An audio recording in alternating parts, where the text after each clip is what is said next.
looked, and there before me was the Lamb, standing on Mount Zion, and with him 144,000 who had his name and his Father's name written on their foreheads. And I heard a sound from heaven like the roar of rushing waters and like a loud peal of thunder. The sound I heard was like that of harpists playing their harps, and they sang a new song before the throne and before the 4 living creatures and the elders. No one could learn the song except the 144,000 who had been redeemed from the earth.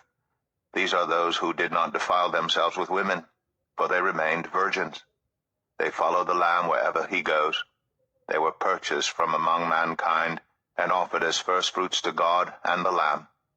No lie was found in their mouths. They are blameless. Then I saw another angel flying in mid-air, and he had the eternal gospel to proclaim to those who live on the earth, to every nation, tribe, language, and people. He said in a loud voice, "Fear God and give him glory, because the hour of his judgment has come.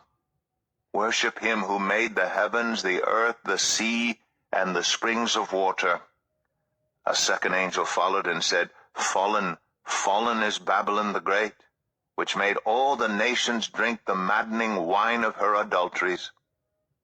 A third angel followed them and said in a loud voice, "If anyone worships the beast and its image, and receives its mark on their forehead or on their hand, they too will drink the wine of God's fury, which has been poured full strength into the cup of his wrath. They will be tormented with burning sulfur in the presence of the holy angels and of the Lamb.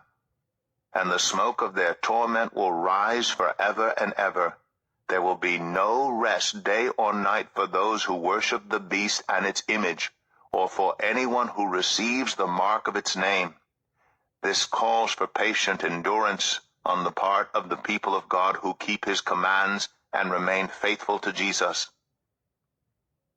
Then I heard a voice from heaven say, "Write this: Blessed are the dead who die in the Lord from now on. Yes, says the Spirit, they will rest from their labor, for their deeds will follow them."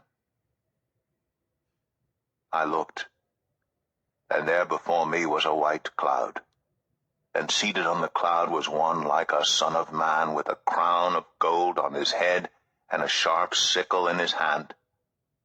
Then another angel came out of the temple and called in a loud voice to him who was sitting on the cloud, "Take your sickle and reap, because the time to reap has come, for the harvest of the earth is ripe."